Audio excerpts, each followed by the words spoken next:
Hello बच्चों, क्या हाल चाल, कैसे हैं आप लोग? अच्छे हैं तो अच्छे रहिए, स्वस्थ रहिए, पढ़ते रहिए। आज हम लोग का टॉपिक है, ध्यान दीजिएगा, यूपी एलटी ग्रेड 2025। इसमें कॉमर्स का सेक्शन हम लोग का चल रहा था। और ये ध्यान दीजिएगा, चूँकि बीच में मैंने कोर्स स्टार्ट किया था आप लोग को डेली बाई डेली पढ़ाने के लिए, कि बीच में लेकिन कुछ प्रॉब्लम हो गई, साथ में इधर कॉलेज का एग्ज़ाम वगैरह भी चल रहा था, तो मैं बिजी हो गया, नहीं आप लोगों को कराया। लेकिन लास्ट टाइम में आप लोग को ये ध्यान दीजिएगा, यूपी एलटी ग्रेड कॉमर्स में जो मुख्य 10 टॉपिक हैं, 10 टॉपिक का मतलब है कि 10 जो अलग अलग पेपर्स हैं कॉमर्स से रिलेटेड, चाहे वो छोटे हों चाहे बड़े हों, उसमें 10 मैराथन, मतलब जितने भी टॉपिक इंपॉर्टेंट 10 हमारे हैं, उसके 10 मैराथन क्लासेस आप लोग के लिए आज से प्रोवाइड किया जा रहा है, तब तक जब तक कि एग्ज़ाम के डेट के ठीक 2 दिन पहले तक। जिसमें हम आज का हमारा आज टॉपिक है बिजनेस इकोनॉमिक्स, व्यवसायिक अर्थशास्त्र। व्यवसायिक अर्थशास्त्र में हम देंगे 120 इम्पोर्टेंट एमसीक्यू क्वेश्चंस, ऐसे क्वेश्चंस जो या तो एग्जाम में आए हुए हैं या आने वाले हैं या इस बार के एलटी ग्रेड से संभावित हैं, उससे रिलेटेड एमसीक्यू क्वेश्चंस आप लोग को कराएंगे। इसी तरह जितने टॉपिक्स हैं, चाहे वो छोटे टॉपिक्स हों या बड़े टॉपिक्स हों, सारे टॉपिक से हम 120 इंपॉर्टेंट क्वेश्चंस कराएंगे। अर्थात आपके मान के चलिए कि 10 टॉपिक्स हैं, यदि हम 120 क्वेश्चंस पर टॉपिक से करा रहे हैं तो आपके लगभग 1200 क्वेश्चंस हो गए।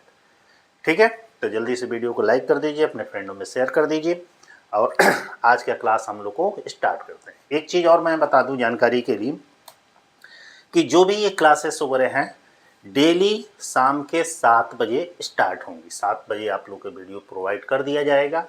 इसे एग्ज़ाम में जाने से पहले ज़रूर देख लीजिएगा, क्योंकि संभावित इस साल के इम्पोर्टेंट एमसीक्यू क्वेश्चंस हैं।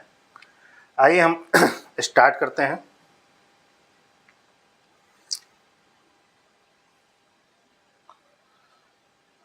देखिए, UPLT grade commerce business economics 120 MCQ questions. ठीक है, सबसे पहला हमारा क्वेश्चन शुरू हो रहा है, क्योंकि ये एक बार और मैं बोल दे रहा हूँ कि भाई आप लोग एग्ज़ाम में जाने से पहले, क्योंकि इस समय पूरा डीपली रिवीजन करना उतना पॉसिबल नहीं है, लेकिन फिर भी आप चाहें तो आपको जहाँ से भी जैसे भी कंटेंट मिले, कम से कम क्वेश्चंस पे ज़्यादा फोकस करिए, प्रैक्टिस सेट पे ज़्यादा फोकस करिए, क्योंकि पीछे आप लोग सब पढ़े ही होंगे और जो भी प्रैक्टिस सेट सॉल्व करेंगे तो उसी से रिलेटेड या वैसा ही क्वेश्चंस आप लोग को एग्जाम में देखने के लिए मिलेंगे। क्योंकि इस बार के यूपीएलटी ग्रेड में पिछले साल की तुलना में थोड़ा सा पेपर थोड़ा सा अच्छा आ रहा है, उसका स्टैंडर्ड बेहतर आ रहा है, तो आप अच्छे स्टैंडर्ड क्वेश्चंस और फैक्चुअल क्वेश्चंस गलती मत करिएगा और उसे हर हालत में सही करिएगा। एक चीज़ और ध्यान दीजिएगा कि जितने सिंपल्स क्वेश्चन होते हैं, मतलब आसान प्रश्न होते हैं, उन क्वेश्चन पे तक कभी भी गलती मत करिएगा, वो सही होने चाहिए, क्योंकि कंपटीशन में रहना है, बने रहना है, क्वालिफाई करना है, तो आसान क्वेश्चन कभी भी गलत नहीं होने चाहिए। आइए स्टार्ट करते हैं। हमारा फर्स्ट क्वेश्चन इकोनॉमिक्स का दिया गया है, क्योंकि इकोनॉमिक्स एक ऐसा पेपर है कि कॉमर्स वाले सेक्शन या कॉमर्स के जो भी बच्चे रहते हैं, खासतौर से इकोनॉमिक्स उनके लिए थोड़ा सा टफ होता है अदर के कंपेयर में, तो इसलिए मैंने इकोनॉमिक्स का मैंने पहले दिया है। इससे इसी तरह बैंकिंग का या अदर और जो भी पेपर्स वगैरह हैं सबका आप लोग को करा दिया जाएगा। तो आज हम लोग का टॉपिक है बिजनेस इकोनॉमिक्स। देखिए, फर्स्ट क्वेश्चन है, अन्य बातों के समान रहने पर, ध्यान दीजिएगा, जो सिलेबस के अकॉर्डिंग है, जो सिलेबस में आपका दिया गया है उसी से रिलेटेड एमसीक्यू क्वेश्चंस चलेगा। अन्य बातों के समान रहने पर जब एक वस्तु की कीमत घटती है तो परिणाम होता है। ध्यान दीजिएगा, अन्य बातें हमारे समान रहें, ऐसी स्थिति में जब एक वस्तु की कीमत घटती है तब उसका रिजल्ट क्या होता है। ये मांग के नियम का क्वेश्चन है।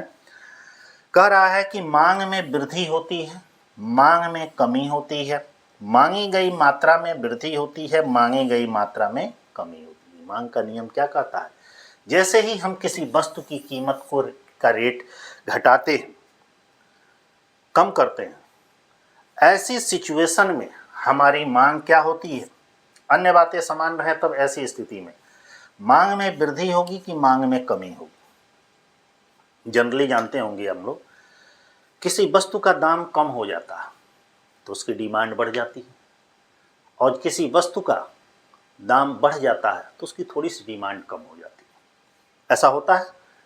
तो यहाँ पे क्या होगा, मांग में वृद्धि होगी कि कमी होगी। कह रहा है कि जब अन्य बातें समान रहें, अन्य बातें समान मतलब वहाँ पे कोई सिचुएशन क्रिएट न हो, ऐसी स्थिति में वस्तु की कीमत जैसे ही हम कम करेंगे, मतलब विलासिता के वस्तु नहीं, नॉर्मल वस्तु की मैं बात कर रहा हूँ, तो वहाँ पे क्या होगी, उसकी डिमांड बढ़ जाएगी। जैसे सपोज करिए कि दाल है, दाल पहले थोड़ा सा महंगा था, आज के समय में दाल हमारी सस्ती है। जब दाल महंगा था तो लोगों को खरीदने की जो क्वांटिटी थी, मात्रा जो थी, वो हमारी कम थी। खरीदते तो सभी लोग थे लेकिन कम मात्रा में उसको किसी तरह एडजस्ट करके चलते थे। लेकिन आज दाल सस्ता हो गया तो भाई जो जितना सफिशिएंट खरीद सकता है, जितनी उसकी आवश्यकता है उतना खरीद सकता है। तो वस्तु की कीमत जैसे ही गिरती है तो उसकी डिमांड क्या होती है, बढ़ जाती है। और वस्तु की कीमत जैसे ही हमारी बढ़ती है तो वहाँ उसकी डिमांड क्या होती है, घट जाती है। तो ऑप्शन नंबर हमारा क्या हो जाएगा, 1। नेक्स्ट क्वेश्चन, अब दो क्वेश्चन को ले रहे हैं। उत्पत्ति के साधन की मांग है। उत्पत्ति के साधन की मांग किस तरीके की होती है? व्युत्पन्न मांग है, आय मांग है, तिरछी मांग है, कीमत मांग है।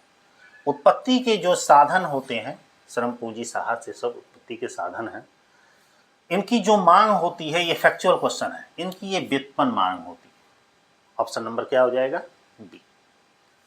नेक्स्ट है, ये क्वेश्चन देखिएगा, एग्जाम में कई बार पूछा है। औसत लागत वक्र का आकार होता है। देखिएगा क्वेश्चन है कितना छोटा, मतलब एवरेज कॉस्ट कर्व, ठीक ना। एवरेज कॉस्ट हमारा जो कर्व होता है, इसका आकार किस प्रकार का होता है? यू अक्षर जैसा होता है, माने यू आकार का होता है, समकोणी अतिपरिवलय जैसा होता है, कि एक्स अक्ष के समानांतर रेखा जैसा होता है, कि इनमें से कोई नहीं।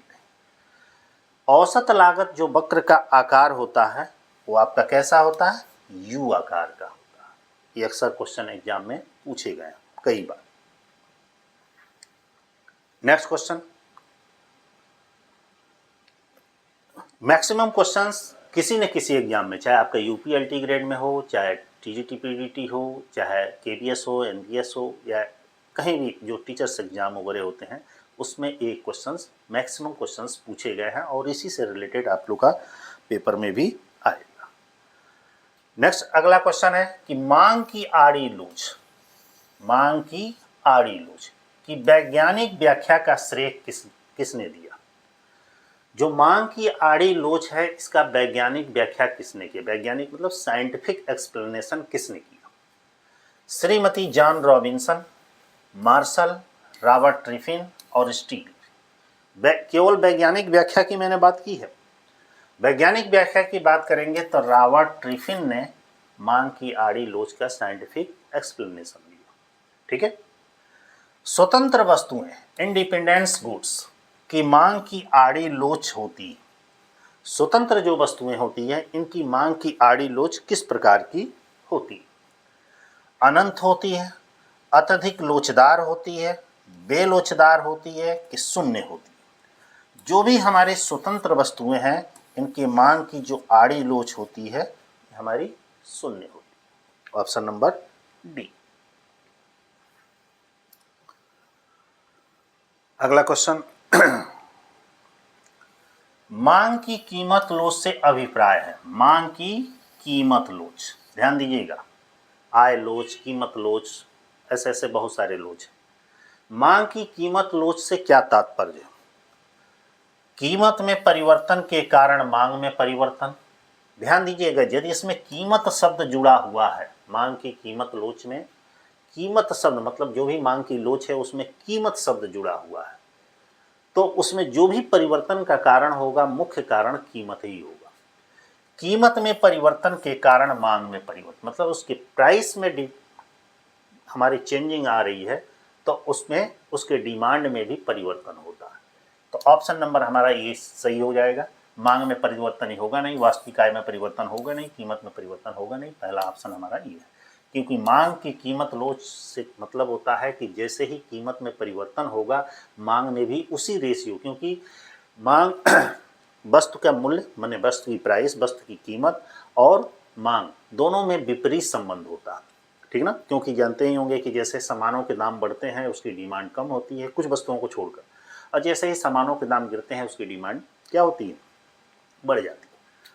अगला है विलासिता वस्तुओं की मांग होती है। विलासिता का मतलब है ऐशो आराम की वस्तुएं, लग्जरी वस्तुएं। विलासिता की वस्तुओं की डिमांड कैसी होती है बताइए। बेलोचदार होती है, अत्यधिक लोचदार होती है, लोचदार होती है, पूर्णतया बेलोचदार होती है। सोच के बताइए कैसी होती है। जो विलासिता की लग्जरी वस्तुएं की जो डिमांड होती है ये अत्यधिक लोचदार होती है, लेकिन ये उन्हीं के लिए होती हैं जिनके पास खूब ज़्यादा पैसा होता है, जो काफ़ी संपन्न काफ़ी धनी होते हैं, उनके लिए इस तरह की वस्तुएं खरीदने के लिए कोई वो नहीं रहता है। वो जब चाहे तब जितना चाहे कितने कीमत के वो वस्तुएं खरीद सकती हैं, उनके लिए खरीदना सिंपल रहता है, लेकिन बाकी लोगों के लिए सिंपल नहीं होता। ऑप्शन नंबर क्या हो जाएगा, बी। अगला क्वेश्चन नंबर 8, संयुक्त मांग ज्वाइंट डिमांड वाली वस्तुओं की आड़ी लोच क्या होती है। जो संयुक्त वस्तुएं होती हैं, संयुक्त मांग मतलब ज्वाइंट डिमांड। ज्वाइंट डिमांड का मतलब होता है कि एक वस्तु के साथ दूसरी वस्तु की भी डिमांड को बढ़ना या डिमांड का घटना। जैसे सपोज करिए चाय पत्ती हम खरीद रहे हैं तो भाई चीनी ले लेंगे ही लेंगे, जूता खरीद रहे हैं तो मोजा लेंगे ही नहीं। तो उस तरह संयुक्त मांग का मतलब होता है कि जैसे ही हम किसी एक वस्तु को खरीदते हैं तो उसके साथ एक कंपलसरी है कि दूसरा वस्तु का भी होना जरूरी है। तो ऐसे सिचुएशन में ज्वाइंट जो हमारी डिमांड होती है इन वस्तुओं की आड़ी लोच क्या होती है, धनात्मक होती है, ऋणात्मक होती है, शून्य होती है, उपयुक्त, सभी संभव है। क्या होता है सही ऑप्शन क्या हैगा, ऋणात्मक होती है, option number B. Next question है कि निम्न में से किस अर्थव्यवस्था में निजी क्षेत्र सार्वजनिक क्षेत्र का सह अस्तित्व पाया जाता है। यह ध्यान दीजिएगा, ये बहुत बार एग्जामों में यहाँ तक कि जीएस में भी क्वेश्चंस पूछे जाते हैं। मान लीजिए कि कोई हमारी इकोनॉमी है, चाहे अपने ही देश की इकोनॉमी को ले लीजिए, उसमें निजी क्षेत्र और पब्लिक सेक्टर मतलब प्राइवेट सेक्टर और पब्लिक सेक्टर जब आपस में मिलते हैं, इनका जो सह अस्तित्व होता है, इस तरह के इकोनॉमी को हम किस नाम से जानते हैं। पूंजीवादी अर्थव्यवस्था, मिश्रित अर्थव्यवस्था, समाजवादी अर्थव्यवस्था, इनमें से कोई नहीं है। तो सारे लोग बता सकते हैं कि इस क्वेश्चन का आंसर क्या होगा, इसको हम मिश्रित अर्थव्यवस्था के नाम से जानते हैं। ऑप्शन नंबर क्या हो जाएगा, बी। अगला है 10 नंबर क्वेश्चन, इकाई से कम मांग की लोच मतलब इकाई से कम मांग की लोच को निम्नलिखित में से कौन व्यक्त करता है। इकाई से कम मांग, इकाई से अधिक, इकाई से कम, इकाई के बराबर, ठीक ना, इस तरह की मांग की लोचें हैं। तो इकाई से कम मांग की लोच निम्नलिखित में से किसको व्यक्त करता है। ये आवश्यक वस्तुओं के संबंध में इकाई से कम लोच होती है कि विलासिता की वस्तुओं के संबंध में होती है कि आरामदायक वस्तुओं के संबंध में होती है कि सारे सिचुएशंस में होती है, बताइए।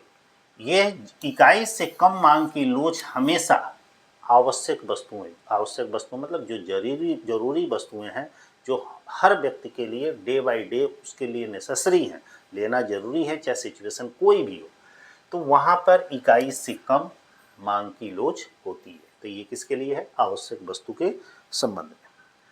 नेक्स्ट क्वेश्चन है कि पूर्ण प्रतियोगिता की सबसे मुख्य विशेषता क्या है। पूर्ण प्रतियोगिता मतलब परफेक्ट मार्केट। परफेक्ट मार्केट या परफेक्ट कंपटीशन में क्या होता है, फर्मों की संख्या कम होती है, ऐसा होता है, खरीदार और विक्रेता बहुत अधिक होते हैं, मूल्य भेदभाव होता है, प्रत्येक फर्म का बाजार का पूरा नियंत्रण रहता है। इन चार ऑप्शनों में से पूर्ण प्रतियोगिता की दशा में कौन सा सिचुएशन सही। परफेक्ट कंपटीशन में क्या होता है कि जो क्रेता और विक्रेता होते हैं वो बहुत बड़ी संख्या में होते हैं, खरीदने वाले भी बहुत ज़्यादा होते हैं और बेचने वाले। हर विक्रेता जो होता है अपनी वस्तु को स्वतंत्रता पूर्वक बेच सकता है, कोई बाध्यता नहीं रहता है, मूल्य अधिकांशतः एक समान रहते हैं, क्योंकि यहाँ पे कंपटीशन तगड़ा रहता है, क्योंकि कोई भी कम या अधिक में नहीं बेच सकता, क्योंकि हर व्यक्ति को अपनी वस्तु को बेचना जरूरी होता है। ऑप्शन नंबर क्या हो जाएगा? बी।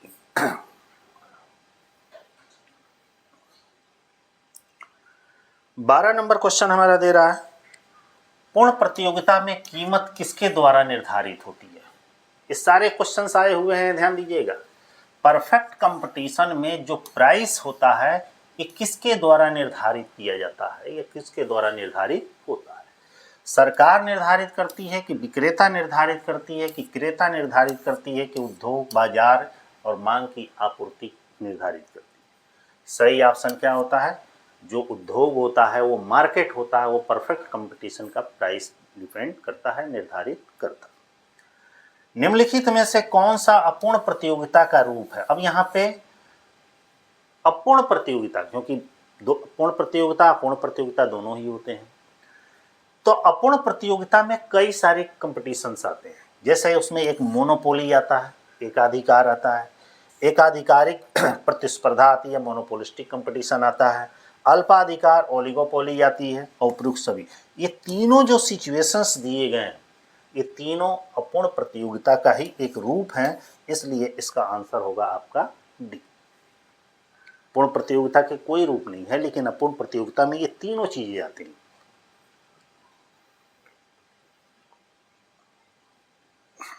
क्योंकि ये ध्यान दीजिएगा, कॉमर्स वाले खास तौर से के लिए इकोनॉमिक्स का सेक्शन अच्छा हो गया तो समझिए कि बाकी सेक्शंस अच्छे हो जाएंगे, और जनरली सबके साथ ऐसा ही होता है कि बाकी कॉमर्स का सारे सेक्शंस अच्छे होते हैं, लेकिन इकोनॉमिक्स हमेशा कॉमर्स वालों के लिए थोड़ी सी वीक होती है। तो इकोनॉमिक्स पे ज़्यादा फोकस करिएगा, क्योंकि इकोनॉमिक्स से अच्छे खासे क्वेश्चंस आपको देखने के लिए मिलेंगे, बैंकिंग से भी मिलेंगे आप लोग को, मैंने सारे टॉपिक से मिलेंगे, लेकिन इकोनॉमिक्स से अच्छे, क्योंकि अक्सर गलत जो क्वेश्चंस होते हैं इकोनॉमिक्स वाले ही ज़्यादा होते हैं। मांग की लोच है। मांग की लोच क्या है? सभी परिस्थितियों में एक समान होती है। मांग की लोच सभी परिस्थितियों में एक समान होती है, वस्तु की प्रकृति के आधार पर बदलती है, अब वस्तु की प्रकृति से प्रभावित नहीं होती है, उपयुक्त सभी असत्य है। बताइए, मांग की जो लोच होती है वो क्या होती है? वस्तु के नेचर के आधार पर बदलती है। जो डिमांड इलास्टिसिटी या डिमांड है, वो वस्तु के नेचर, क्योंकि हर वस्तुओं पर उसकी इलास्टिसिटी, उसकी डिमांड डिफरेंट होती है। ऐसा नहीं कि सारी वस्तुओं पे एक समान अप्लाई होती है, केवल वो वस्तु के नेचर के ऊपर डिपेंड करता है कि इसकी डिमांड हाई है कि कम है।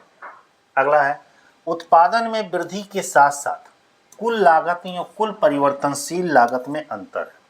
उत्पादन में वृद्धि के साथ साथ मतलब जैसे जैसे उत्पादन होता है या उत्पादन बढ़ता है, साथ साथ कुल लागत माने टोटल कास्ट और कुल परिवर्तनशील लागत मतलब टोटल वेरिएबल कास्ट, मतलब टोटल कास्ट और टोटल वेरिएबल कास्ट में कह रहा है अंतर क्या होता है, माने अंतर घटता है कि अंतर बढ़ता है कि कोई परिवर्तन नहीं होता है कि कौन सी सिचुएशंस होती। ऑप्शन दिया है कि घटता जाता है, स्थिर रहता है, बढ़ता जाता है, इनमें से कोई नहीं। बताइए कौन सा सिचुएशन है? बढ़ता जाता है। ध्यान दीजिएगा, जैसे जैसे हम उत्पादन में वृद्धि करेंगे, टोटल कास्ट और टोटल वेरिएबल कास्ट का जो डिफरेंस है धीरे धीरे बढ़ता जाएगा। अगला क्वेश्चन 16 नंबर क्वेश्चन में दे रहा है कि मांग की आड़ी लोच का सूत्र है। अब देखिएगा, मांग की जो आड़ी लोच का सूत्र है ये कई बार क्रॉस इलास्टिसिटी ऑफ डिमांड, एक कई बार क्वेश्चन आ चुका है। सूत्र क्या है समझिएगा, x की मात्रा में प्रतिशत परिवर्तन अपान वस्तु की कीमत में प्रतिशत परिवर्तन, मांग की मात्रा में प्रतिशत परिवर्तन बटा उपभोग की आय में परिवर्तन, x वस्तु की मांग में अनुपातिक परिवर्तन बटा y वस्तु की कीमत में अनुपातिक परिवर्तन, x वस्तु की कीमत में परिवर्तन बटा y वस्तु की प्रतिशत में y की मांग में प्रतिशत परिवर्तन। इनमें से कौन सा ऐसा क्वेश्चन ऑप्शन है जो आपको सही दिख रहा है? ये क्वेश्चन कई बार पूछा गया। सही ऑप्शन सी है, x वस्तु की मांग में अनुपातिक परिवर्तन बटा y वस्तु की कीमत में अनुपातिक परिवर्तन। हमेशा ध्यान दीजिएगा, यदि मांग की आड़ी लोच पूछेगा तो सिंपल सा चीज ध्यान रखिएगा एक्स वस्तु की मांग में अनुपातिक परिवर्तन, ये भी ध्यान दीजिएगा यहाँ अनुपातिक परिवर्तन हो, और नीचे वाले में वाई वस्तु की कीमत में अनुपातिक, इसमें मांग में अनुपातिक परिवर्तन होता है ऊपर वाले में, और नीचे वाले में कीमत में अनुपातिक परिवर्तन होता है। ऊपर एक्स रहेगा, नीचे वाई रहेगा। मतलब एक शॉर्ट ट्रिक बता रहा है कि हमेशा मांग की आड़ी लोच पूछेगा तो ऊपर एक्स रहेगा, नीचे वाई रहेगा। ऊपर मांग में परिवर्तन लिखा, अनुपातिक परिवर्तन लिखा रहेगा, नीचे कीमत में अनुपातिक परिवर्तन। अगला क्वेश्चन नंबर हमारा 17 है। बाजार में सेलिंग कॉस्ट आवश्यक मानी जाती है। मार्केट में जो सेलिंग कॉस्ट है किस सिचुएशन में जरूरी मानी जाती है? पूर्ण प्रतियोगिता की दशा में, कि एकाधिकार की दशा में, एकाधिकार प्रतिस्पर्धा की दशा में, कि द्विपक्षीय प्रतियोगिता की दशा में? बताइए किस सिचुएशन में? एकाधिकारिक प्रतिस्पर्धा की दशा में सेलिंग कॉस्ट जरूरी होती है। एकाधिकार फर्म का लाभ अधिकतम होता है, ये भी एग्जाम में अक्सर क्वेश्चन पूछा जाता है कि एकाधिकार फर्म का लाभ जो प्रॉफिट होता है ये मैक्सिमम होता है। नीचे दिए गए हैं उसमें से पूछ रहा है कि किस सिचुएशन में होता है? जहां AR इक्वल टू MC हो, मतलब average revenue equal to marginal cost. जहां MR इक्वल टू MC हो, मतलब marginal revenue equal to marginal cost. जहां AC इक्वल टू MR हो, मतलब average cost equal to marginal revenue. और जहां total revenue equal to total cost हो। सही ऑप्शन है आपका ऑप्शन नंबर बी। ये सही है कि एकाधिकार की दशा में यदि लाभ की बात की गई है तो MR equal to marginal revenue equal to marginal cost के बराबर हो तो वहां लाभ की अधिकतम सीमा होती है। Option number B. Next question लिखा है कि किस बाजार में प्रवेश अवरोध बैरियर टू एंट्री सबसे अधिक होती है?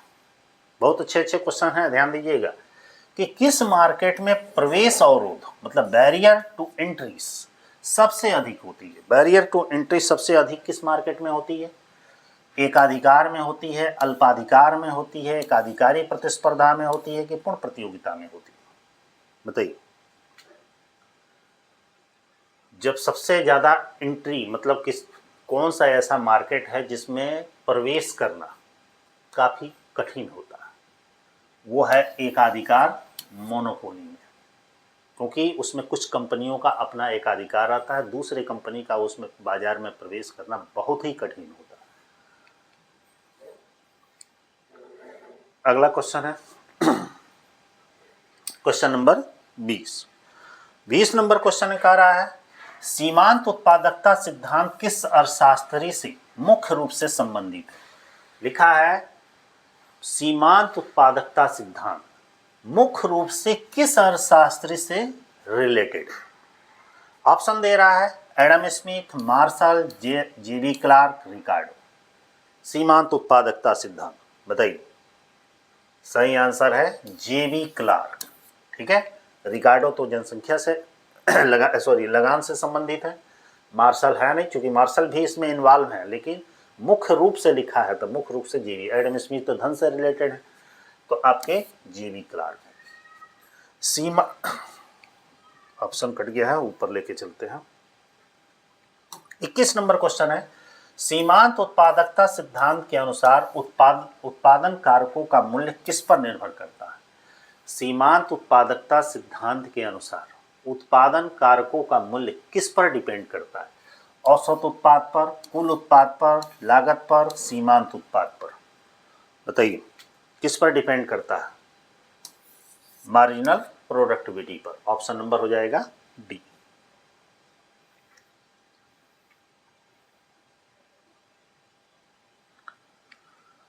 अगला क्वेश्चन है कि पूर्ति के नियम के निम्नलिखित में से कौन सी मान्यताएं हैं? ठीक ना, लॉ ऑफ सप्लाई। पूर्ति के नियम के नीचे कुछ मान्यताओं के नाम दिए गए हैं, यहां से पूछा जा रहा है कि कौन सी मान्यताएं संबंधित है या सही। बाजार में क्रेता और विक्रेताओं के आय स्तर में कोई परिवर्तन नहीं होना चाहिए।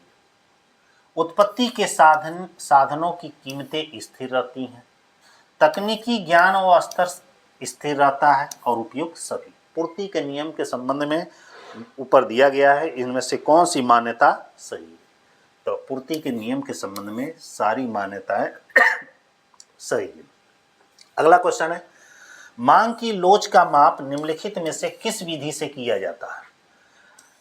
मांग की लोच की मापन, मेजरमेंट, किस मेथड से किया जाता है? कौन सी विधि है? मतलब इसका है कि मांग की लोच की माप करने की कौन सी विधि बेहतर है? ऑप्शन में दे रहा है कि कुल व्यय रीति, प्रतिशत या अनुपातिक रीति, बिंदु रीति, उपयुक्त सभी। तो सही ऑप्शन है उपयुक्त सभी। मांग की लोच ज्ञात करने की उपयुक्त तीनों जो विधियां हैं, तीनों ही विधियां प्रयोग में लाई जाती हैं। Option number D. 24 number question है, मांग की लोच मापने के लिए प्रतिशत या अनुपातिक रीति का प्रतिपादन किसने किया? अभी पीछे मांग की लोच की 3 विधियां पढ़े थे, उसमें से एक विधि का नाम था प्रतिशत या अनुपातिक रीति। तो कह रहा है कि मांग की लोच मापने के लिए प्रतिशत या अनुपातिक रीति का प्रतिपादन किसके द्वारा किया गया था? मैंने इस विधि की खोज किसने की थी? मार्शल किए थे, फ्लैक्स किए थे, हिक्स किए थे, किनमें से कोई ने? किसके द्वारा किया गया था भाई? सही ऑप्शन है फ्लक्स के द्वारा किया गया था। नेक्स्ट है, मांग की लोच को प्रभावित करने वाले घटक, मांग की लोच को प्रभावित करने वाले वे कौन कौन से फैक्टर्स हैं? वस्तु की प्रकृति, आय का स्तर, कीमत का स्तर, इनमें से सभी। तो सही ऑप्शन है ये तीनों ही फैक्टर ऐसे हैं जो मांग की लोच को प्रभावित करते हैं। Option number D. अगला क्वेश्चन देखिएगा, ये भी बहुत अच्छा क्वेश्चन है। सीमांत राजस्व उत्पाद MRP, मार्जिनल रेवेन्यू प्रोडक्ट का फार्मूला क्या होता है? MP = MR, मतलब marginal price into marginal rate, MP + MR, MP - MR, MP into AR। सही ऑप्शन है पहला, इसका आंसर सही है कि जब मार्जिनल प्राइस का मल्टीप्लाई हम मार्जिनल रेट में करेंगे, ठीक ना, मार्जिनल प्रोडक्टिविटी का मल्टीप्लाई मार्जिनल रेट में करेंगे तो वहां पे MRP बनेगा। Option number A.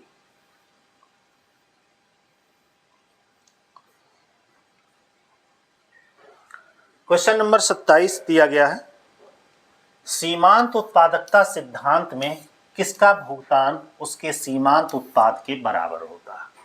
कह रहा है सीमांत उत्पादकता सिद्धांत में किसका भुगतान उसके सीमांत उत्पादकता के बराबर होता है? केवल श्रम के, केवल पूंजी के, केवल भूमि के, कि सभी उत्पाद के कार्य?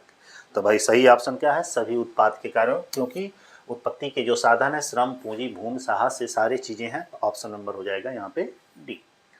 आवश्यक वस्तुओं की मांग की लोच होती है, मतलब जो जरूरी वस्तुएं हैं उनकी मांग की लोच क्या होती है? इसी से रिलेटेड एक पीछे भी क्वेश्चन आया था, लेकिन वो दूसरे तरीके से था। यहाँ पे कह रहा है कि जो हमारी नेसेसरी वस्तुएं होती हैं, इनकी डिमांड इलास्टिसिटी, अब जो डिमांड होती है वो क्या होती है? शून्य होती है कि इकाई से अधिक होती है, कि पूर्णतः लोचदार मांग होती है, कि बेलोचदार मांग होती है? बताइए क्या होती है? आवश्यक जो वस्तुएं होती हैं उनकी मांग की लोच क्या होती है? शून्य होती है। Option number A.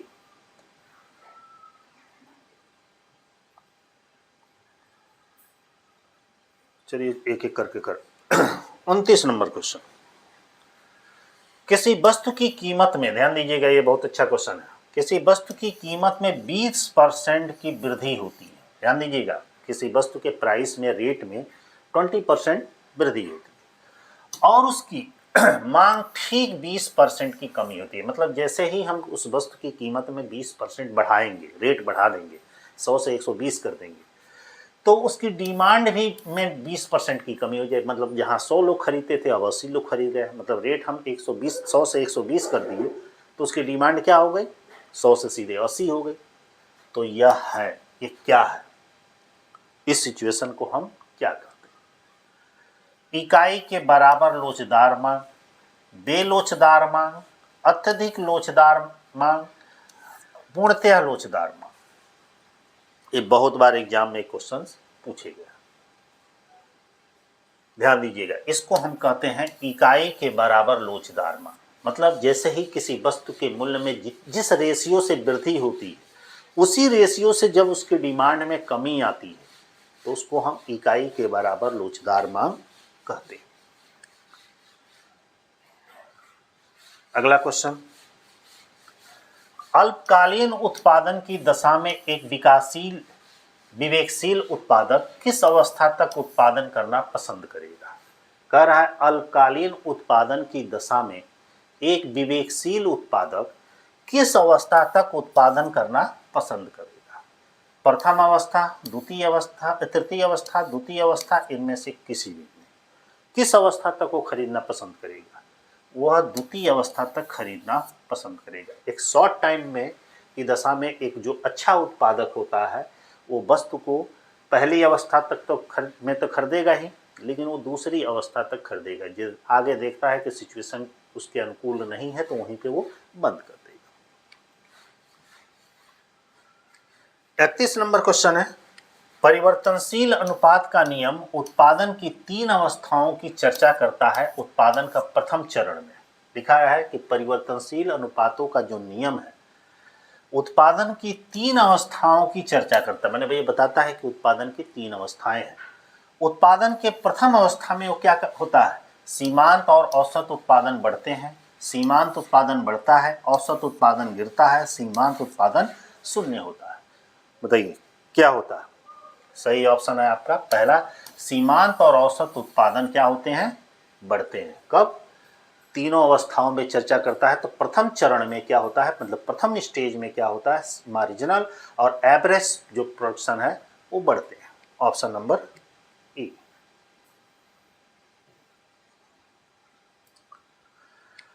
Next question है, वो कौन सा समय है जिसमें उत्पादक के सभी साधन परिवर्तनशील किए जाते हैं। देखिए बताइए वो कौन सा टाइम है जिसमें उत्पादन के जितने भी साधन होते हैं वेरिएबल होते हैं। अल्पकाल में, दीर्घकाल में, अति दीर्घकाल में, किनमें से कोई नहीं। बताइए वो कौन सा टाइम है। वो लॉन्ग टाइम में होता है। वो कौन सा टाइम है जिसमें उत्पादन के सारे साधन वेरिएबल होते हैं। जब लॉन्ग टाइम मतलब उत्पादक के पास बहुत ज़्यादा समय रहेगा तो आराम से वो प्रोडक्शन करेगा और बड़े लेवल पे करता जाएगा। जब दो वस्तुएं पूर्ण प्रतिस्थापन होती हैं तो तटस्थता वक्र क्या होता है। जब दो वस्तुएं पूर्ण प्रतिस्थापन होती हैं तो तटस्थता वक्र क्या होता है। मूल बिंदु की ओर उन्नतोत्तर होता है। तो मूल बिंदु के नतोत्तर होता है कि एक सरल रेखा के रूप में होता है कि नीचे से ऊपर की ओर धनात्मक ढाल के लिए गिरता हुआ होता है। क्या होता है, जब दो वस्तुएं पूर्ण प्रतिस्थापन होती है तो तटस्थता वक्र का जो ढाल होता है वो किस सिचुएशन में होता है। सही ऑप्शन है, जब दो वस्तुएं पूर्ण प्रतिस्थापन होती है तो तटस्थता वक्र एक सरल रेखा के रूप में होता है। ऑप्शन नंबर हो जाएगा सी।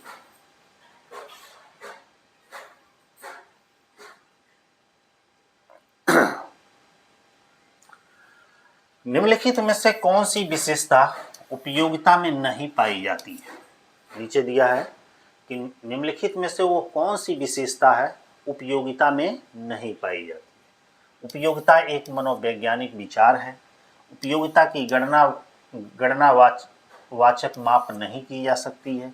विभिन्न वस्तुओं की उपयोगिता भिन्न भिन्न होती है। एक वस्तु की उपयोगिता भिन्न व्यक्ति के लिए भिन्न भिन्न होती है। इसमें से कौन सी विशेषता नहीं पाई जाती है। किसमें, उपयोगिता में। नीचे दिया गया है कि 4 नाम दिए गए हैं, इनमें से उपयोगिता की कौन सी विशेषता नहीं होती। तो ऑप्शन नंबर क्या होगा, बी। उपयोगिता की गणना वाचक माप नहीं की जा सकती। Option number B. अगला क्वेश्चन है, उत्पादन के किस नियम में कुल उत्पादन एक निश्चित दर से बढ़ता है। उत्पादन के किस नियम में टोटल जो प्रोडक्शन होता है एक निश्चित रेट से बढ़ता है। उत्पत्ति वृद्धि नियम, उत्पत्ति ह्रास नियम, उत्पत्ति स्थिरता नियम, इनमें से कोई है। बताइए कौन किस सिचुएशन में होता है। उत्पत्ति स्थिरता नियम। देखिएगा उत्पत्ति के 3 नियम हैं। तो उत्पादन के किस नियम में टोटल जो प्रोडक्शन होता है एक निश्चित रेट से धीरे धीरे स्लोली बढ़ता है। वृद्धि वाले में तो एकाएक बढ़ जाता है, कमी वाले में एकाएक कम हो जाता है। स्थिरता नियम में जो होता है स्लोली मोशन में बढ़ता है। ये बहुत ही अच्छा क्वेश्चन है। पानी की उपयोगिता क्या होती है, ध्यान दीजिएगा। पानी जिसको हम लोग पीते हैं उसकी उपयोगिता क्या होती है? कुल उपयोगिता कम, सीमांत उपयोगिता अधिक। क्या सही है? कुल उपयोगिता अधिक, सीमांत उपयोगिता कम। सीमांत उपयोगिता और कुल उपयोगिता दोनों अधिक होती है, सीमांत उपयोगिता और कुल उपयोगिता दोनों कम होती है। सही ऑप्शन है आपका बी। टोटल उपयोगिता मतलब टोटल यूटिलिटी अधिक होती है, मार्जिनल यूटिलिटी कम होती है। किस? पानी के केस में। क्योंकि जब हम पानी पीते हैं तो हमारी ये टोटल यूटिलिटी होती है, देखा जाए तो बहुत अधिक होती है। मार्जिनल यूटिलिटी है जिसका हम उपभोग करते हैं वो बहुत कम होती है।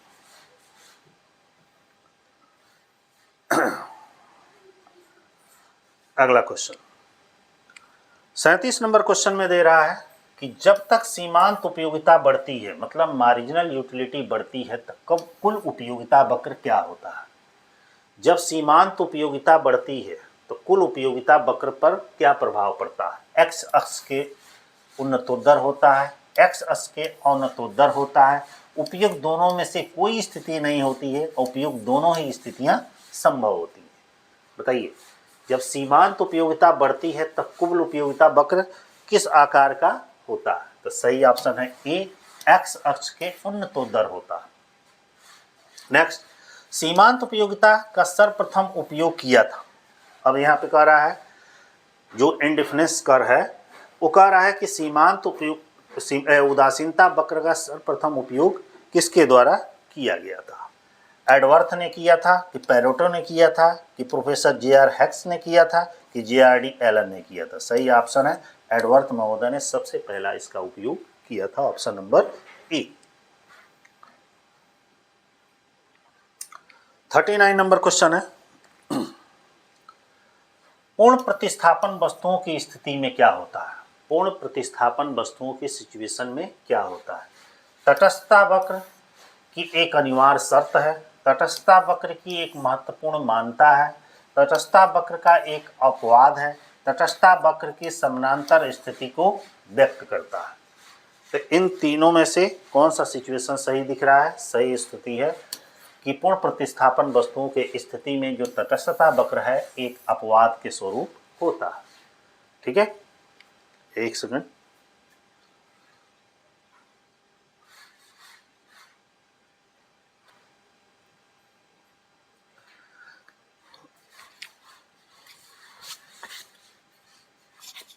हाँ, अगला क्वेश्चन है,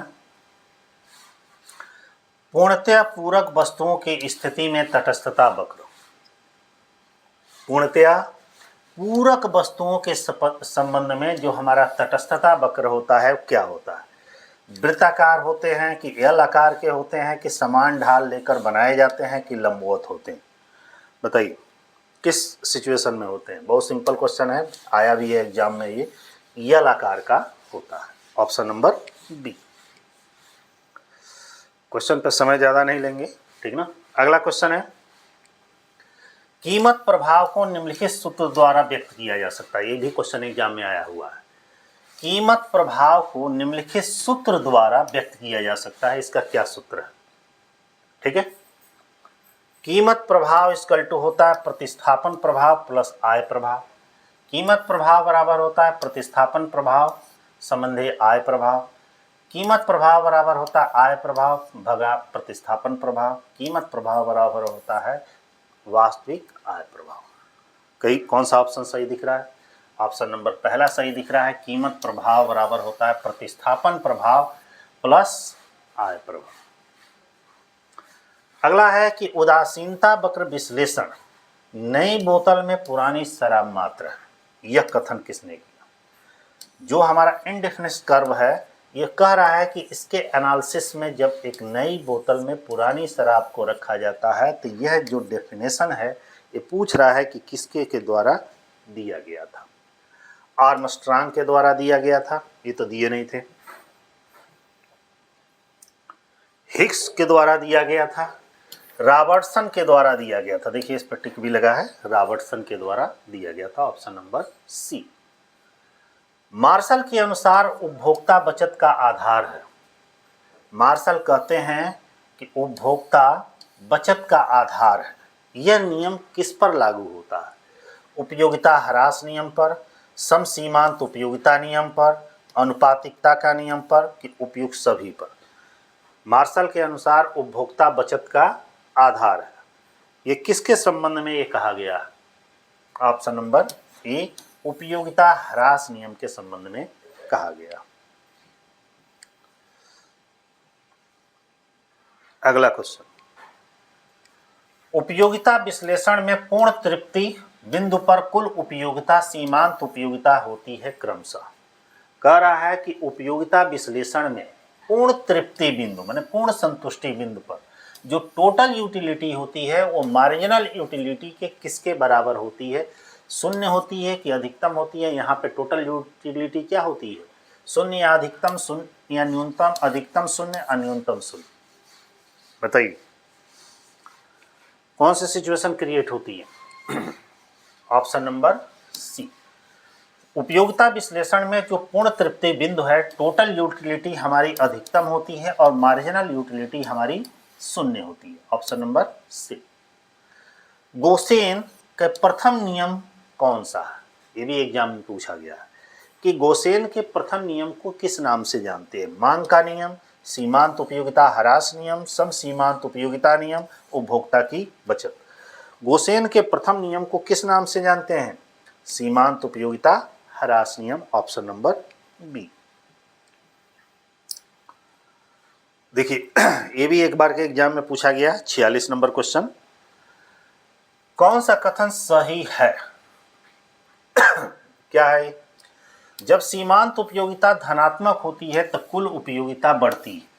जब सीमांत उपयोगिता शून्य हो जाती है तो कुल उपयोगिता अधिकतम होती है। जब सीमांत उपयोगिता ऋणात्मक होती है तो कुल उपयोगिता घटने लगती है। उपयुक्त सारे सिचुएशन सही। सोच के बताइए कहीं कौन सा सही है? सारे सही। क्यों?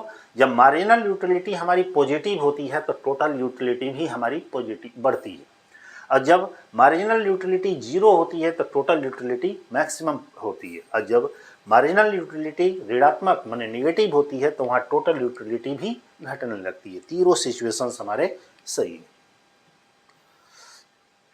अगला, जब कुल उपयोगिता, ये भी एग्जाम में आया है कि जब कुल उपयोगिता अधिकतम होती है तो सीमांत उपयोगिता क्या होती है? जब टोटल यूटिलिटी हमारी मैक्सिमम होती है तो वहाँ मार्जिनल यूटिलिटी पर क्या प्रभाव पड़ता है? तो वहाँ पर मार्जिनल यूटिलिटी हमारी शून्य होती है। ठीक है, ऑप्शन नंबर क्या हो जाएगा? B.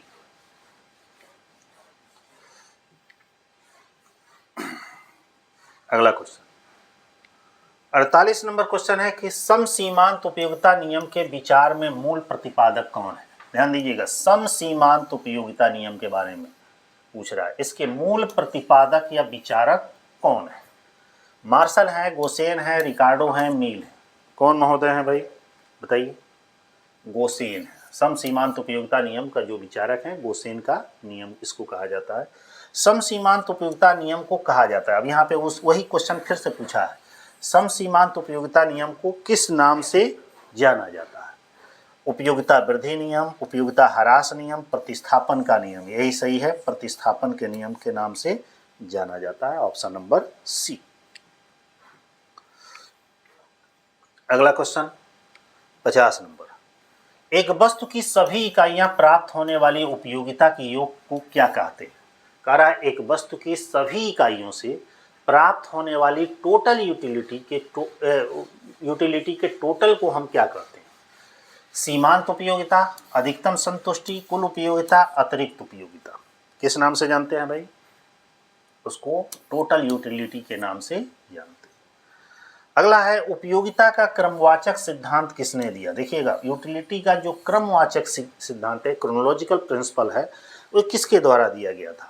Martial, Hicks and Allen, Pigou and Ricardo? किसके द्वारा दिया गया था भाई? सही ऑप्शन क्या है?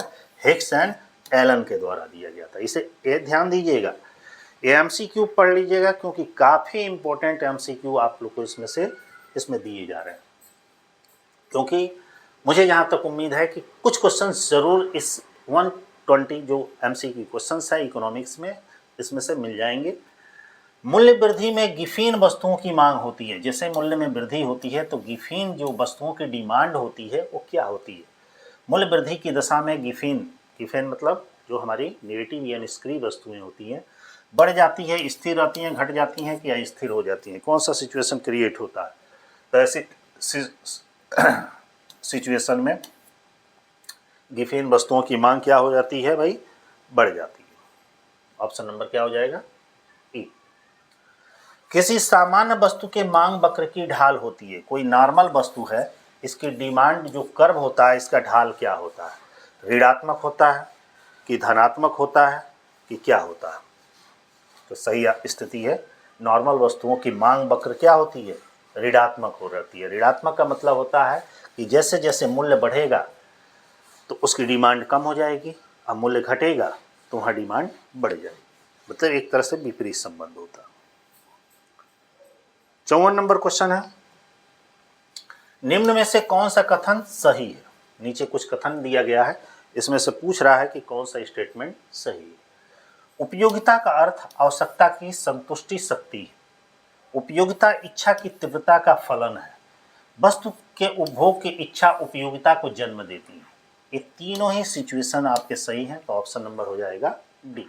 किसके संबंध में? उपयोगिता के संबंध में ये तीनों कहा गया है। ये मांग का नियम है। पेट्रोल और स्कूटर के बीच मांग की यारी लोच क्या होती है? क्योंकि पेट्रोल है तो स्कूटर होगा या कार होगा, बाइक होगा, जो भी हो। कोई जरूरी नहीं कि पेट्रोल स्कूटर दे, पेट्रोल कार बाइक कुछ भी दे सकता है। इसके बीच मांग की जो क्रॉस इलास्टिसिटी होती है वो किस तरह से होती है? कम होती है, शून्य होती है, अनंत होती है, ऊंची होती है? बताइए क्या होती है? कम होती है। Option number A. अगला क्वेश्चन है 56 नंबर 56 नंबर क्वेश्चन में दे रहा है कि सीमांत उत्पादकता सिद्धांत का मुख्य आलोचना क्या है? सीमांत उत्पादकता सिद्धांत का मुख्य आलोचना क्या है? यह श्रम पर लागू नहीं, यह वास्तविक दुनिया की स्थिति को अनदेखा करता है, यह उत्पादन को बढ़ावा देता है, यह लाभ को कम कर देता है? बताइए, सीमांत उत्पादकता सिद्धांत का मुख्य आलोचना, मुख्य आलोचना मतलब मुख्य कमियां, मुख्य सीमाएं, मुख्य बुराइयां, कौन सा सही है इसमें? ऑप्शन नंबर बी सही है। यह वास्तविक दुनिया की स्थिति को अनदेखा करता है। कौन? सीमांत उत्पादकता सिद्धांत, यह इसकी आलोचना है। गोसेन का प्रथम नियम कौन सा है? बताइए, गोसेन के प्रथम नियम को क्या कहते हैं? मांग का नियम, सीमांत उपयोगिता ह्रास नियम, सम सीमांत उपयोगिता नियम, उपभोक्ता की बचत। गोसेन के प्रथम नियम को किस नाम से जानते हैं? ये आप लोग को पीछे मैं बताया भी था, क्योंकि एक बार आ चुका है। इसको कहते हैं सीमांत उपयोगिता ह्रास। ये ध्यान दीजिए, गोसेन के 3 नियम हैं, तीनों नियमों को अच्छे से पढ़ लीजिएगा। सीमांत उपयोगिता को कहा जाता है, जो हमारी मार्जिनल यूटिलिटी है, इसको किस नाम से जाना जाता है? Total utility minus average utility. Total उपयोगिता में वृद्धि को कुल उपयोगिता भागा वस्तु की मात्रा, कुल उपयोगिता प्लस औसत उपयोगिता। सही आंसर क्या दिख रहा है इसमें? सीमांत उपयोगिता को कुल उपयोगिता में वृद्धि कहा जाता है। पूर्ण संतुष्टि के बिंदु पर सीमांत उपयोगिता सदैव होती है। जैसे पूर्ण संतुष्टि मिल जाता है तो वहाँ पे जो मार्जिनल यूटिलिटी क्या होती है? बताइए, इकाई से अधिक होती है कि इकाई के बराबर होती है कि इकाई से कम होती है कि कुछ नहीं होती है? तो वो इकाई से अधिक होती है। Option number A. अगला क्वेश्चन है 60 नंबर। लिखा है कि अन्य बातें समान रहे तो वस्तु की कीमत और पूर्ति की मात्रा में धनात्मक संबंध का क्या व्यक्त करता है? ध्यान से समझिएगा। अन्य बातें मतलब सिचुएशन एकदम नॉर्मल है। ऐसी स्थिति में वस्तु की कीमत, जो वस्तु की प्राइस है, और उसकी सप्लाई की क्वांटिटी धनात्मक संबंध व्यक्त करता है। तो उस सिचुएशन को हम किस नाम से जानते हैं? मांग के नियम को कहते हैं कि पूर्ति का नियम कहते हैं कि पूर्ति का लोच कहते हैं कि पूर्ति का फलन करते हैं? उसे पूर्ति का नियम कहा जाता है। Option number B. अगला ये देखिए, माल्थस का जनसंख्या सिद्धांत से रिलेटेड क्वेश्चन है। माल्थस के सिद्धांत के अनुसार जनसंख्या वृद्धि किस अनुपात में होती है, ये भी क्वेश्चन आया हुआ है। माल्थस का जो जनसंख्या सिद्धांत है कह रहा है कि इनके अनुसार जनसंख्या वृद्धि किस अनुपात में अधिक होती है। हाँ, माल्थस के सिद्धांत के अनुसार जनसंख्या वृद्धि किस अनुपात में होती है, ज्यामितिक, ज्योमेट्रिक, अंगगणितीय, अर्थमेटिक्स, दोनों, इनमें से कोई नहीं। बहुत अच्छा क्वेश्चन है। ये ज्यामितिक रेट से बढ़ती है। जनसंख्या घनत्व मापने की इकाई क्या है, जो हमारी डेंसिटी है वो मापने की इकाई क्या है, प्रति वर्ग किलोमीटर, प्रति मीटर, प्रति व्यक्ति हेक्टेयर, प्रति मील। बताइए जनसंख्या मापने की इकाई क्या होती है, प्रति वर्ग किलोमीटर, ऑप्शन नंबर ई। अगला क्वेश्चन है जनसांख्यिकी संक्रमण मॉडल, ठीक ना, के अनुसार उच्च जन्म दर और उच्च मृत्यु दर वाली अवस्था कौन सी है। जनसांख्यिकी संक्रमण मॉडल के अनुसार उच्च जन्म दर और उच्च मृत्यु दर वाली सिचुएशन को हम क्या कहते हैं, ये पहली अवस्था है, दूसरी अवस्था है, तीसरी अवस्था है कि चौथी अवस्था, बताइए। ये हमारी पहली अवस्था। अगला क्वेश्चन कह रहा है कि माल्थस के अनुसार जनसंख्या वृद्धि को नियंत्रित करने वाले धनात्मक जांच क्या है। माल्थस के अनुसार जनसंख्या वृद्धि को नियंत्रित करने वाले जो धनात्मक जांच है वो क्या है, नैतिक संयम है, विवाह में देरी है, अकाल रोग युद्ध है, एक और ऑप्शन दिया गया है, तो सही ऑप्शन है अकाल रोग और युद्ध, क्योंकि इस पर हम नियंत्रण कर सकते हैं। अगला क्वेश्चन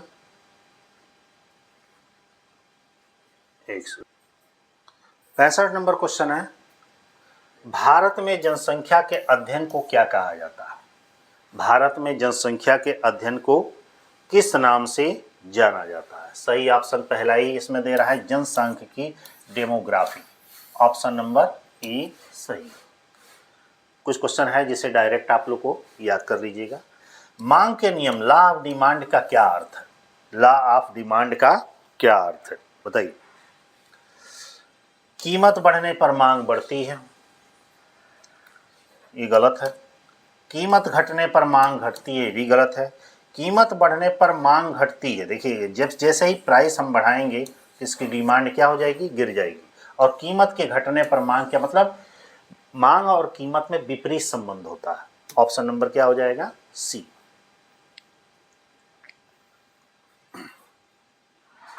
अगला क्वेश्चन है 67 नंबर, यह कह रहा है कि उत्पादन संभावना वक्र, प्रोडक्शन पॉसिबिलिटी कर्व का धनुषाकार आकार क्या होता है। कह रहा है उत्पादन संभावना वक्र का धनुषाकार आकार क्या होता है। स्थिर अवसर लागत होती है कि घटती अवसर लागत होती है कि बढ़ती अवसर लागत होती है कि कोई अवसर लागत नहीं होती है। क्या होता है भाई, बढ़ती हुई अवसर लागत होती है। अगला है कि व्यवसायिक अर्थशास्त्र की किस शाखा से संबंधित है। जो हमारी बिजनेस इकोनॉमिक्स है, ये इकोनॉमिक्स की किस ब्रांच से रिलेटेड है। समष्टि अर्थशास्त्र मतलब मैक्रो इकोनॉमिक्स, सूक्ष्म अर्थशास्त्र मतलब माइक्रो इकोनॉमिक्स, और अनुप्रयुक्त अर्थशास्त्र अप्लाइड इकोनॉमिक्स, इनमें से कोई नहीं। किससे रिलेटेड है, ऑप्शन नंबर बी। जो बिजनेस इकोनॉमिक्स हमारा है वो किससे रिलेटेड है, वो हमारा माइक्रो इकोनॉमिक्स से रिलेटेड है, ऑप्शन नंबर बी। अगला 69 नंबर क्वेश्चन है कि तेल रिफाइनरी और चीनी मिल किस प्रकार के उद्योग है। तेल रिफाइनरी और चीनी मिल प्राइमरी इंडस्ट्री है कि सेकेंडरी इंडस्ट्री है कि टर्टियरी इंडस्ट्री है, इनमें से कोई नहीं। तो ये द्वितीयक उद्योग आते हैं। प्राइमरी में हमारे एग्रीकल्चर, पशुपालन ये सब आता है। जितने भी मैन्युफैक्चरिंग कंपनियां होती हैं वो सब सेकेंडरी इंडस्ट्री में आता है, द्वितीयक हमारा होगा। ठीक है। अगला क्वेश्चन है कि बाजार अर्थव्यवस्था, मार्केट इकोनॉमी में आर्थिक निर्णय मुख्य रूप से किसके द्वारा लिए जाते हैं। मतलब हमारे मार्केट इकोनॉमी में जो इकोनॉमिकल डिसीजंस होते हैं मुख्य रूप से किसके द्वारा लिए जाते हैं। सरकार के द्वारा, व्यक्तिगत उपभोक्ता और फर्म द्वारा, केंद्रीय योजनाकार द्वारा, अंतर्राष्ट्रीय संगठन द्वारा। किसके द्वारा लिए जाते हैं भाई, सही ऑप्शन है व्यक्तिगत उपभोक्ता और फर्म के द्वारा लिए जाते हैं। नीचे से कथन और कारण दे रहा है इसमें से, ये शायद एक बार क्वेश्चन आया भी था कि निम्नलिखित में से कौन सा कथन सही है, ये आपको बताना है, क्योंकि इस तरह के रिलेटेड क्वेश्चंस आप लोग को मैं बता चुका हूँ। 71 नंबर, जब सीमांत उपयोगिता धनात्मक होती है तो कुल उपयोगिता बढ़ती है, जब सीमांत उपयोगिता शून्य होती है तो कुल उपयोगिता अधिकतम होती है, और जब सीमांत उपयोगिता ऋणात्मक होती है तो कुल उपयोगिता घटने लगती है। कौन सा सिचुएशन सही है? तो सारे सिचुएशंस सही है, ऑप्शन नंबर डी। एक बार ये रिपीट क्वेश्चन है, एग्जाम में ये आया था। अगला है 72 नंबर क्वेश्चन, तो उत्पादन संभावना वक्र का ढाल गिरता है कैसे? बाएं से दाएं, ऊपर से नीचे, दाएं से बाएं, ऊपर से नीचे से ऊपर। तो सही ऑप्शन है ऊपर से नीचे, ऐसे होता है, ठीक ना, उत्पादन संभावना वक्र। उदासीनता वक्र होता है, इंडेफिनिट कर्व हमारा क्या होता है? मूल बिंदु की ओर उन्नतोत्तर होता है, मूल बिंदु की ओर अवनतोत्तर होता है, ए बी दोनों होता है, उपयुक्त में से कोई भी सही नहीं। तो क्या होता है बताइए? मूल बिंदु की ओर उन्नतोत्तर होता है, ऑप्शन नंबर ई। मांग की लोच है, ये भी क्वेश्चन एग्जाम में पूछा गया है। मांग की लोच है, गुणात्मक कथन है, परिणात्मक कथन है, गुणात्मक और परिणात्मक दोनों है, न ही गुणात्मक है और न ही परिणात्मक है। बताइए मांग की लोच क्या होता है? एक परिणात्मक कथन है, ये गुणात्मक कथन नहीं। ऑप्शन नंबर क्या हो जाएगा? बी। अगला क्वेश्चन, आधा ही ले रहे हैं। 75 नंबर क्वेश्चन, कुछ घटिया वस्तुएं का मतलब होता है निम्न कोटि की वस्तुएं की कीमतें गिरने पर उनकी मांग बढ़ने के बजाय घटती है। ध्यान दीजिए, जो निम्न कोटि की वस्तुएं होती है जिसे घटिया वस्तुएं कहते हैं, जिसे मोटा अनाज, उनकी कीमतें गिरने पर, जैसे उनकी प्राइस गिर रही है तो उसकी डिमांड बढ़ने के बजाय घट जाती है, जबकि ऐसा अन्य वस्तुओं के संबंध में नहीं होता। तो ये क्या है? ये मांग का नियम है कि गिफेन का विरोधाभास है कि आय प्रभाव है कि प्रतिस्थापन प्रभाव है? बताइए क्या है? इसी को हम गिफेन विरोधाभास के नाम से जानते हैं, option number B. Next question है 76 नंबर, अल्पकालीन उत्पादन फलन की व्याख्या निम्नलिखित में से किस नियम के द्वारा की गई है? अल्पकालीन उत्पादन फलन की व्याख्या निम्नलिखित में से किस नियम के द्वारा की गई है? परिवर्तनशील अनुपात के नियम द्वारा, मांग के नियम द्वारा, पैमाने के प्रतिफल नियम के द्वारा कि मांग की लोच द्वारा? किसके द्वारा की गई है? परिवर्तनशील अनुपातों के नियम के द्वारा की गई है, ऑप्शन नंबर ए। एक और क्वेश्चन है, दीर्घकालीन उत्पादन फलन का संबंध निम्न में से किसके है? दीर्घकालीन उत्पादन फलन का संबंध निम्न में से किससे संबंधित है?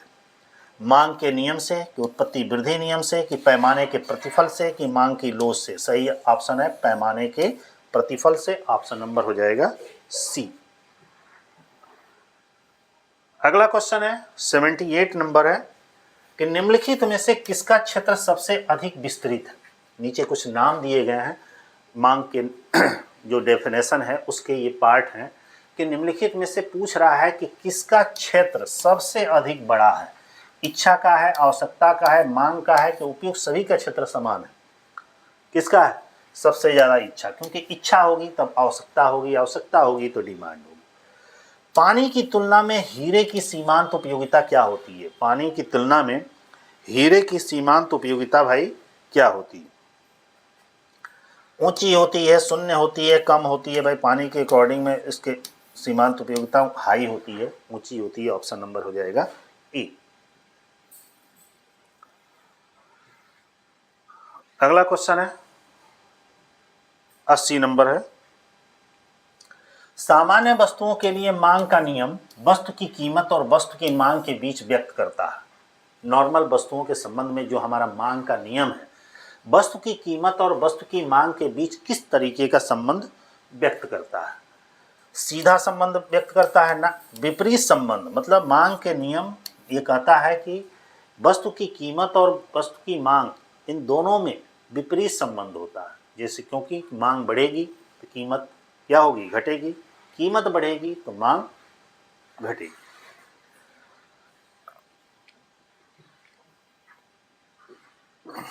अगला, उपयोगिता का गणनावाचक सिद्धांत निम्न में से किसने प्रस्तुत किया? उपयोगिता का जो गणनावाचक सिद्धांत है किसके द्वारा प्रस्तुत किया गया? Marshall, Hicks, Pigou, Samuelson. किसने प्रस्तुत किया था भाई? मार्शल के द्वारा प्रस्तुत किया गया था। मांग के विस्तार और संकुचन में उपभोक्ता का क्या होता है? मांग का विस्तार और संकुचन में, ये संकुचन है, ठीक ना, तो टाइपिंग मिस्टेक। क्या होता? मांग वक्र बदल जाता है, मांग वक्र नहीं बदलता है, यही सही है। मांग वक्र अनिश्चित हो जाता है, उपयुक्त सभी सही ऑप्शन है, मांग वक्र नहीं बदलता, option number B. 83 number question है, 83 नंबर। कॉफी के मूल्य में वृद्धि होने से चाय की मांग पे क्या प्रभाव पड़ता है? कह रहा है सपोज करिए चाय या कॉफी दोनों एक तरह से समरूप वस्तुएं हैं, तो कॉफी के मूल्य में यदि वृद्धि होती है तो ऐसे समय में चाय पर क्या प्रभाव पड़ेगा? कॉफी के मूल्य में वृद्धि हो जाएगी तो चाय का डिमांड क्या हो जाएगा? बढ़ जाएगा, क्योंकि लोग कॉफी पीना कम कर देंगे, चाय पीना ज़्यादा शुरू कर देंगे। मांग में संकुचन तब होता है, मांग में संकुचन किस सिचुएशन में होता है बताइए? कीमत बढ़ती है और मांग घटती है, कीमत बढ़ती है और मांग भी बढ़ती है, कीमत स्थिर रहती है और मांग घटती है, कीमत घटती है लेकिन मांग स्थिर रहती है। सही ऑप्शन है पहला, कीमत बढ़ती है और मांग घटती है। किस दशा में? मांग के संकुचन की दशा में, ऑप्शन नंबर ए। अगला क्वेश्चन है 85 नंबर कि निम्नलिखित में से किसके परिवर्तन से मांग में परिवर्तन नहीं होता? नीचे कुछ नाम दिए गए हैं, उसमें से पूछा जा रहा है किसके परिवर्तन से मांग में किसी भी प्रकार का परिवर्तन नहीं होता? मूल्य में परिवर्तन से नहीं होता है, देखते हैं। आय में परिवर्तन से, रुचि, आदत, फैशन में, भाई किसी के भी परिवर्तन से नहीं होता, ऑप्शन नंबर डी। अगला क्वेश्चन है, मांग वक्र बाएं से दाएं नीचे क्यों गिरता है? मांग जो डिमांड है ये बाएं से, ये हमारा डिमांड है बाएं से दाएं नीचे की ओर क्यों झुका होता है या क्यों गिरता है? बढ़ती सीमांत उपयोगिता के कारण, स्थिर सीमांत उपयोगिता के कारण, घटती सीमांत उपयोगिता के कारण, इसी के कारण हो, घटती सीमांत उपयोगिता के कारण होता है मांग वक्र बाएं से दाएं नीचे की ओर झुका होता है। अगला क्वेश्चन है 87 नंबर कि पूर्ण तृप्ति का बिंदु मतलब पूर्ण संतुष्टि का बिंदु, पॉइंट ऑफ सेटिस्फैक्शन पर सीमांत उपयोगिता होती है, शून्य होती है, धनात्मक होती है, अधिकतम होती है, ऋणात्मक होती है। क्या सिचुएशन होता है भाई? ऐसी दशा में शून्य, पूर्ण संतुष्टि के बिंदु में सीमांत उपयोगिता एकदम जीरो, नील हो जाती है, शून्य हो जाती है। आवश्यक वस्तुओं की मांग की लोच होती है, जो एकदम नेसेसरी वस्तुएं हमारी होती हैं उनकी मांग की लोच क्या होती है? हाँ, मांग की लोच क्या होती है बताइए? शून्य होती है, क्योंकि लोगों को खरीदना ही है। देखिए बहुत अच्छा क्वेश्चन है ये, 89 नंबर क्वेश्चन है। कह रहा है किस बाजार में मूल्य भेदभाव संभव है? ये बहुत बार ये भी एग्जाम में पूछा है। वो कौन सा बाजार है जिसमें मूल्य भेदभाव संभव है? पूर्ण प्रतियोगिता में, एकाधिकार में, अल्पाधिकार में, एकाधिकार प्रतिस्पर्धा में, किस बाजार में संभव है मूल्य भेदभाव? ये एग्जाम में आप लोग को कई बार पूछा गया था। इस क्वेश्चन का आंसर आप लोग कमेंट बॉक्स में कमेंट में करके देंगे, क्योंकि बहुत ही इंपॉर्टेंट ये क्वेश्चन है, आप उसे सर्च करिएगा। एक ऑप्शन हटा देना है, ये वाला, तीन में से ही आप दीजिएगा, ठीक है। चलिए आगे बढ़ते हैं। पूर्ण प्रतियोगिता में फर्म का मांग वक्र, डिमांड कर्व कैसा होता है? परफेक्ट कंपटीशन के दशा में फर्म का जो मांग वक्र होता है वो कैसा होता है? नीचे की ओर ढलान वाला होता है, ऊपर की ओर झुका होता है, क्षैतिज होता है कि ऊर्ध्वाधर होता है? बताइए क्या होता है भाई? वो क्षैतिज होता है। परफेक्ट कंपटीशन के दशा में जो हमारा डिमांड कर्व होता है वो हॉरिजॉन्टल टाइप का होता है, ऑप्शन नंबर सी।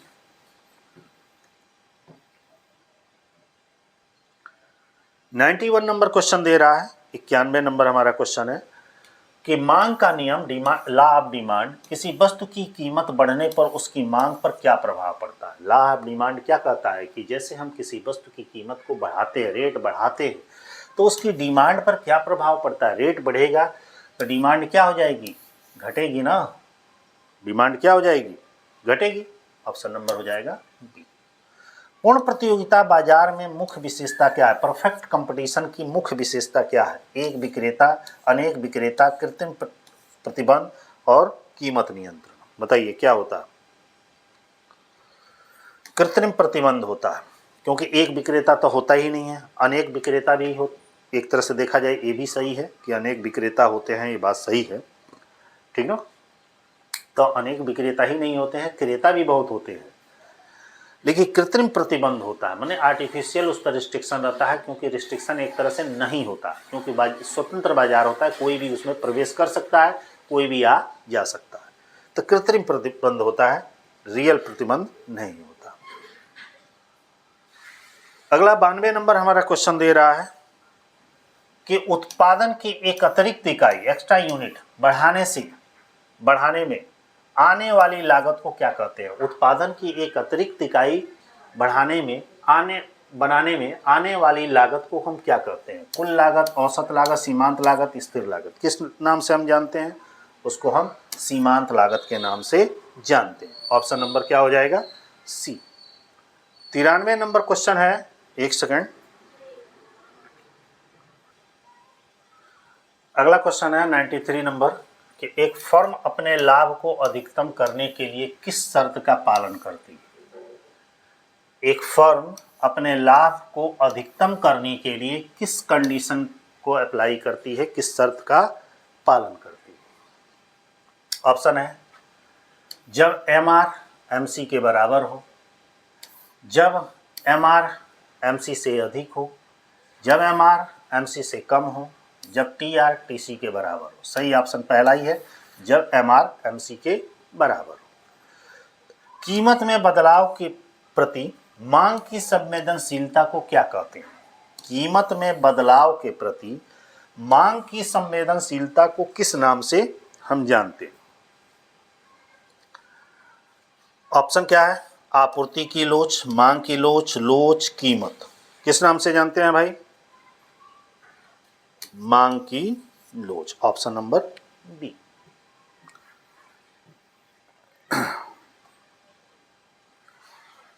95 नंबर क्वेश्चन है, 95 नंबर। यह अर्थशास्त्र की किस शाखा से संबंधित है। मतलब नीचे कुछ नाम दिया गया है कि यह इकोनॉमिक्स की किस शाखा, किस ब्रांच से संबंधित है। कौन सा, समष्टि अर्थशास्त्र, सूक्ष्म अर्थशास्त्र, अंतर्राष्ट्रीय अर्थशास्त्र, सामाजिक अर्थशास्त्र। ये माइक्रो इकोनॉमिक्स से रिलेटेड है। किसी देश के सकल घरेलू उत्पाद, ये भी क्वेश्चन पूछा गया एग्जाम में, किसी देश के सकल घरेलू उत्पाद जीडीपी में वृद्धि को क्या कहते हैं। मतलब किसी देश के जीडीपी में जब वृद्धि होती है तो उस सिचुएशन को हम किस नाम से जानते हैं। मुद्रास्फीति, आर्थिक विकास, बेरोजगारी, गरीबी, उसको इकोनॉमिक डेवलपमेंट के नाम से हम जानते हैं। ऑप्शन नंबर हो जाएगा बी। नेक्स्ट क्वेश्चन है 97 नंबर। 97 नंबर क्वेश्चन कह रहा है कि व्यावसायिक अर्थशास्त्र में कीमत निर्धारण, मैंने बिजनेस इकोनॉमिक्स में कीमत निर्धारण किस निर्णय का हिस्सा है। उत्पादन, विपणन, पूंजी प्रबंध, बिक्री, किस निर्णय का हिस्सा है। ऑप्शन नंबर हो जाएगा बी, विपणन का। अगला क्वेश्चन है राजस्व, रेवेन्यू, वस्तुओं और सेवाओं की बिक्री से प्राप्त कुल आय को क्या कहते हैं। माने रेवेन्यू, वस्तुओं और सेवाओं की बिक्री से प्राप्त आय को हम किस नाम से हम जानते हैं। लागत, लाभ, राजस्व, उसको रेवेन्यू के नाम से जानते हैं। ऑप्शन नंबर हो जाएगा सी। एक ऑप्शन नीचे कट गया है, ठीक है ना, निवेश तो होगा ही नहीं। 99 नंबर क्वेश्चन दिया है। 99 नंबर क्वेश्चन में दे रहा है कि किसी एक विकल्प को चुनने पर दूसरे सर्वोत्तम विकल्प का त्याग क्या कहलाता है। जब हम किसी एक विकल्प को चुनते हैं और दूसरे विकल्प का हम त्याग करते हैं तो उसको हम किस नाम से जानते हैं। बताइए। सीमांत लागत, अवसर लागत, कुल लागत, परिवर्तनशील लागत, उसको अपॉर्चुनिटी कॉस्ट के नाम से जानते हैं। अवसर लागत, ऑप्शन नंबर बी। अगला क्वेश्चन है 100 नंबर 100 नंबर क्वेश्चन है। 100 नंबर क्वेश्चन में दे रहा है कि किस बाजार में प्रवेश और निकास एंट्री एंड एग्जिट बिल्कुल स्वतंत्र होता है। वो कौन सा मार्केट है जिसमें हम आसानी से प्रवेश भी कर सकते हैं और आसानी से हम निकल सकते हैं। तो वह बाजार है हमारा परफेक्ट कंपटीशन, पूर्ण प्रतियोगिता, ऑप्शन नंबर ए। ज़्यादा इधर उधर देखने की जरूरत नहीं। 101 नंबर क्वेश्चन में दे रहा है 101 नंबर क्वेश्चन। 101 में दे रहा है कि किस बाजार में गैर मूल्य प्रतिस्पर्धा नॉन प्राइस कंपटीशन सबसे अधिक होती है। वो कौन सा मार्केट है जिसमें गैर मूल्य प्रतिस्पर्धा सबसे ज़्यादा अधिक होती है। पूर्ण प्रतियोगिता, एकाधिकार, एकाधिकारी प्रतिस्पर्धा, पूर्ण एकाधिकार, एकाधिकारी प्रतिस्पर्धा में होती है। ये भी क्वेश्चन इंपॉर्टेंट है, बहुत बार आया है कि पूर्ण प्रतियोगिता में लाभ अधिकतम कब होता है। परफेक्ट कंपटीशन में हमारा लाभ जो होता है किस सिचुएशन में सबसे अधिक होता है, जब एम आर एम सी के बराबर हो, ए आर ग्रेटर देन ए सी हो, एम सी इक्वल टू ए सी हो, टी आर इक्वल टू। तो सही ऑप्शन पहला ही है कि जब मार्जिनल रेवेन्यू मार्जिनल कॉस्ट के बराबर हो, ऑप्शन नंबर ई। अगला है ये भी क्वेश्चन आया है एग्जाम में।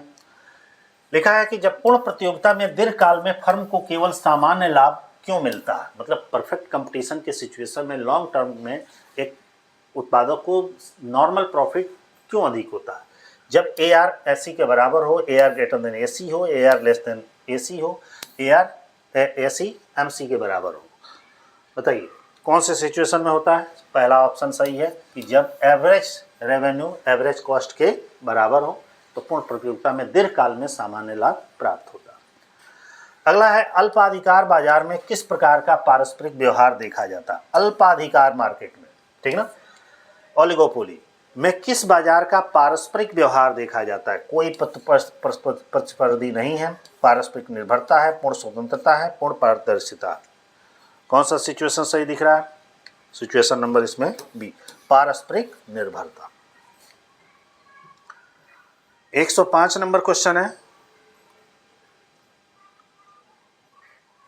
105 नंबर क्वेश्चन है कि यदि एम आर वक्र मांग वक्र के नीचे हो तो यह किस बाजार की पहचान है। जब एम आर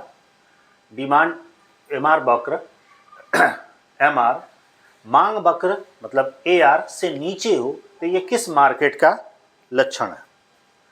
पूर्ण प्रतियोगिता, एकाधिकार, एकाधिकारी प्रतिस्पर्धा, अल्पाधिकार, एकाधिकार का यह लक्षण है। 106 नंबर क्वेश्चन दे रहा है। इससे रिलेटेड एक क्वेश्चन में छोड़ा भी था, बताया भी था। 106 नंबर क्वेश्चन दे रहा है कि कौन सा बाजार उत्पाद विभेद प्रोडक्ट डिफरेंटाइजेशन पर अधिक डिपेंड करता है। पूर्ण प्रतियोगिता, एकाधिकार, एकाधिकारी प्रतिस्पर्धा, गतिशील प्रतियोगिता। कौन सा बाजार है। तो सही है एकाधिकारी प्रतिस्पर्धा, ये उत्पाद विभेद पर अधिक निर्भर करता है। 107 नंबर क्वेश्चन है, 107 नंबर। इसमें कह रहा है कि पूर्ण प्रतियोगिता में फर्म की दीर्घकालीन आपूर्ति वक्र किसके बराबर होती है। एवरेज वेरिएबल कास्ट का न्यूनतम भाग, मार्जिनल वक्र, एसी का न्यूनतम बिंदु से ऊपर एमसी वक्र, एएफसी वक्र। सही ऑप्शन है ऑप्शन नंबर सी। नेक्स्ट है 108 नंबर क्वेश्चन। 108 नंबर क्वेश्चन में कह रहा है मूल्य भेदभाव प्राइस डिस्क्रिमिनेशन संभव होने की मुख्य शर्त क्या है। एक ही बाजार का होना, लोच समान होना, अलग अलग बाजारों में मांग की लोच अलग अलग होना, उत्पाद लागत शून्य होना। कौन सा सही ऑप्शन दिख रहा है कि अलग अलग बाजारों में मांग की लोच का अलग अलग होना। सीमांत उत्पादकता सिद्धांत अधिकतम किस बाजार संरचना पे लागू माना जाता है। मतलब मार्जिनल प्रोडक्टिविटी जो प्रिंसिपल है अधिकतर किस बाजार संरचना पर लागू माना जाता।